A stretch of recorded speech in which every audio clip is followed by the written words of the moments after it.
26 वर्षानंतर मे महिन्यात बुलढाणा शहर व परिसरात पसरली धुक्याची चादर। गत 12 ते 15 दिवसांपासून जिल्ह्यात सर्वत्र कोसळतोय मुसळधार अवकाळी पाऊस। गत 12 ते 15 दिवसांपासून मान्सून पूर्व पावसाने जिल्ह्यात कहर केलाय। सर्वत्र धो-धो पाऊस कोसळत आहे। मे महिना कडक ऊन असते व नागरिक उकाड्याने त्रस्त असतात। मात्र यावर्षी तब्बल 26 वर्षांनंतर मे महिन्यात मुसळधार पाऊस कोसळत आहे, त्यामुळे हवेत गारवा निर्माण झालाय। तसेच मे महिन्यात धुक्याची चादर कधीच पडत नाही, मात्र यावेळेस धुक्यात बुलढाणा शहर हरविले आहे। बुलढाणा शहरातील मलकापूर रोड परिसर व राजूर घाटात सर्वत्र धुक्याची चादर दिसून आली।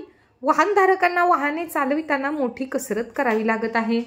या आल्हाददायक वातावरणामुळे सकाळी मॉर्निंग वॉक करणाऱ्यांमध्ये उत्साह दिसून आला आहे।